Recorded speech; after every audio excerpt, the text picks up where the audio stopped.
Bonjour, je vous propose un nouvel exercice sur la notion d'équation de droite et de vecteur normal. Donc on est dans le plan muni d'un repère orthonormé OIJ. On nous demande de trouver une équation de la droite D passant par un point A dont les coordonnées sont données, 3, moins 7. Et cette droite D doit être perpendiculaire à la droite delta dont une équation est 2x plus 6y moins 5 égale 0. Toujours pareil, mettez sur pause, faites le travail de votre côté, venez voir la correction pour valider votre façon de faire. Au niveau de la correction, donc, je vais vous conseiller très fortement de faire un dessin, donc à main levée et pas forcément dans un repère. Donc on va juste mettre la situation sous forme d'un schéma et puis d'aller voir comment traiter la situation parce qu'il n'y a pas une seule façon de faire. Je vais commencer par tracer la droite delta.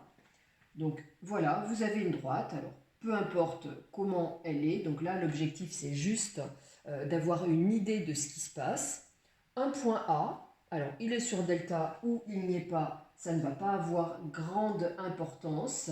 Alors pour savoir s'il est sur delta ou s'il n'y est pas, je remplace x et y par les coordonnées du point A et je vais voir si ce calcul-là donne 0 ou si ça ne donne pas 0.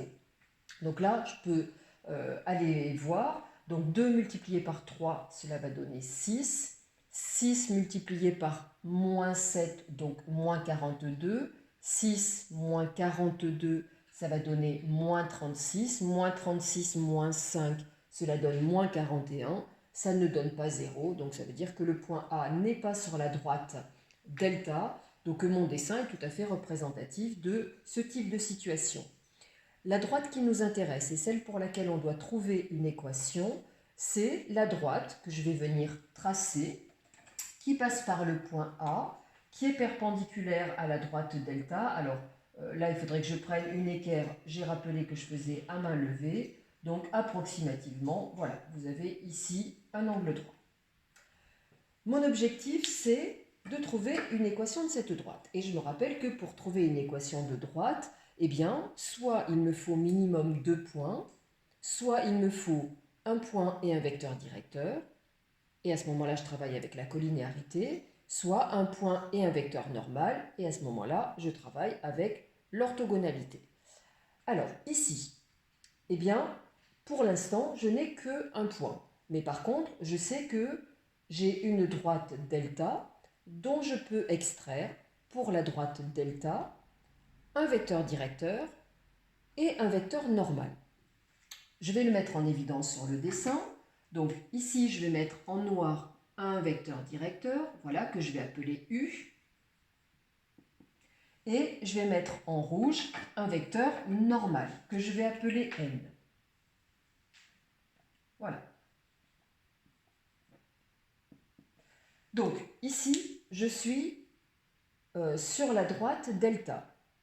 Et ce dont je vais me rendre compte, c'est que, eh bien, pour la droite D que j'ai tracée en vert, la connaissance d'un vecteur directeur U de delta me donne un vecteur normal à la droite D. Donc ce vecteur U, qui est directeur de delta, il est normal à D. La connaissance d'un vecteur normal à delta va me donner un vecteur directeur de la droite D. Donc là, je me rends compte que j'ai deux façons de procéder. Je vais faire les deux cas et vous allez voir qu'on trouve une même équation cartésienne, ou en tout cas des équations cartésiennes proportionnelles et donc qui caractérisent la même droite. Je vais choisir de passer par un vecteur directeur de delta. Et donc, ça veut dire que ici, je vais, grâce à la formule U de coordonnées moins BA, c'est-à-dire ici moins 6, 2, et un vecteur directeur, je vais l'écrire en abrégé, est un vecteur directeur de la droite delta. Attention, au niveau de la droite D, c'est donc un vecteur normal. Et donc, un vecteur normal à la droite D qui nous intéresse. À partir de là, donc là ça veut dire que pour l'instant j'enlève ce vecteur n, d'ailleurs je vais momentanément l'effacer et je vais faire le travail en me raccrochant à ce vecteur u. Qu'est-ce que je vais faire? Je vais placer des points, voilà, sur cette droite D et je vais regarder le lien qu'il y a entre le vecteur AM et le vecteur u. Et en fait, le vecteur AM et le vecteur u, eh bien, ce sont des vecteurs qui sont orthogonaux. Et donc, pour trouver une équation de cette droite D, eh bien, M de coordonnées x, y appartient à la droite D. Si et seulement si le vecteur AM, dont les coordonnées sont x moins 3, y plus 7, et le vecteur U, dont les coordonnées sont moins 6, 2, sont, et puis je regarde bien la figure, je vois bien, sont orthogonaux. Ce qui va me permettre, alors je vais effacer ce que j'ai écrit au-dessus, je ne vais pas effacer ni le graphique ni l'énoncé dont je vais avoir besoin. Donc, je vais continuer mon équivalence au-dessus. Alors, bien évidemment, vous, quand vous travaillez, il faut travailler de manière lisible pour un correcteur, donc continuez vers le bas. Et donc ici, c'est équivalent à AM scalaire U égale 0. Puisqu'on est bien dans un repère orthonormé, une façon de calculer un produit scalaire, c'est de faire le produit des abscisses plus le produit des ordonnées. Ce qui fait donc moins 6 multiplié par x moins 3, donc produit des abscisses, plus produit des ordonnées 2 multiplié par y plus 7 égale 0. C'est donc équivalent à moins 6x plus 18 plus 2y plus 14 égale 0. C'est équivalent à moins 6x plus 2y et 18 plus 14, cela donne plus 32, égale 0.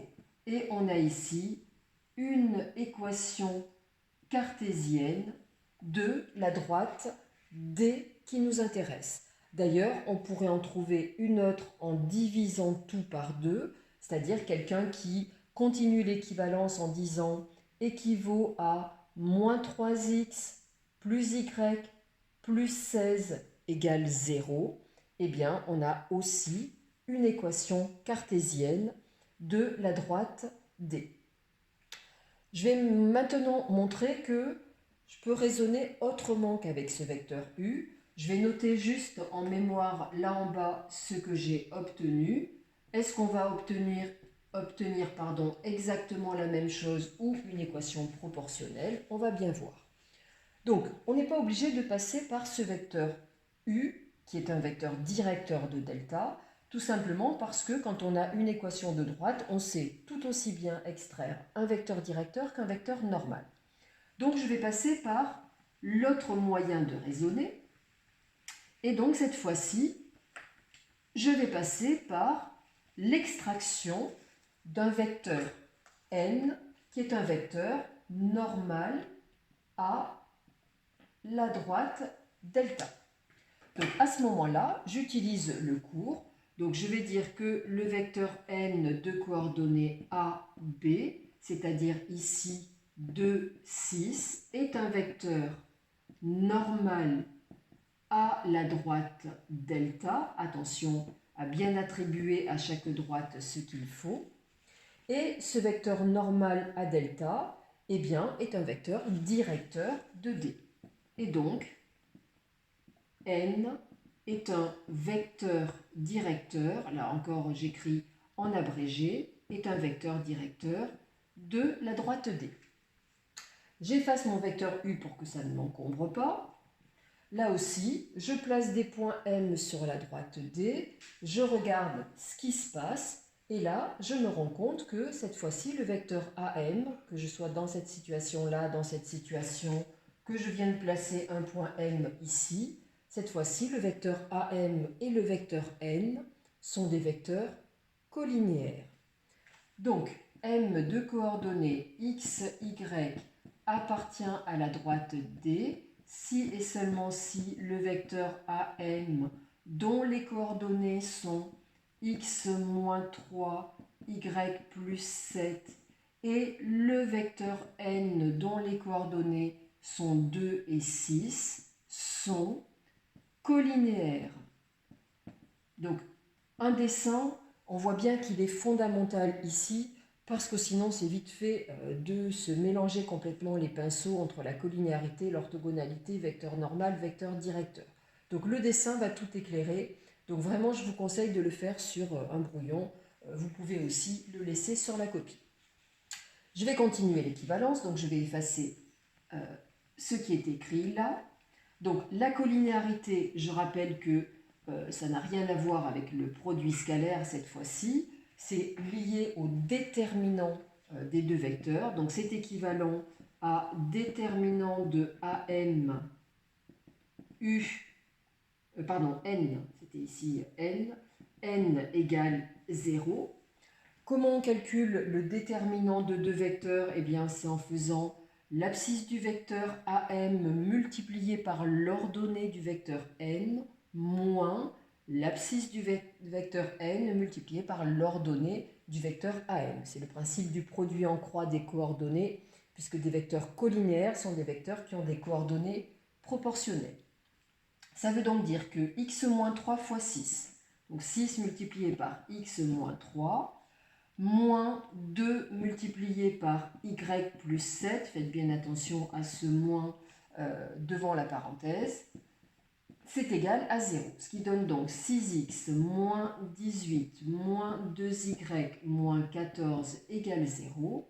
Et ce qui est donc équivalent à 6x moins 2y 6x moins 2y moins 32 égale 0. Voilà, j'ai bien gardé en mémoire l'équation qu'on avait trouvée tout à l'heure, qui était moins 6x plus 2y plus 32 égale 0. Et en fait, entre celle qu'on vient de trouver ici à l'instant et celle qu'on avait trouvée tout à l'heure, eh bien, c'est exactement la même droite qui a été obtenue, puisque passage de là à là, il suffit de multiplier par moins 1. Donc ces deux équations sont totalement équivalentes. En multipliant par moins 1, on obtient moins 6x plus 2y plus 32, et 0 fois moins 1, ça reste 0. Donc on a bien obtenu exactement la même réponse que tout à l'heure, ou du moins des équations proportionnelles. Voilà pour cet exercice 3, donc il n'y a pas une seule façon de faire, et vraiment, encore une fois, j'insiste, la partie schématisation de la situation va vraiment vous aider à travailler sur ces exercices. Voilà pour cet exercice 3, et donc je vous donne rendez-vous sur une autre vidéo pour continuer la série des exercices sur droite, vecteur normal, et peut-être que je vais aller plus loin que juste la notion d'équation de droite. À très bientôt donc.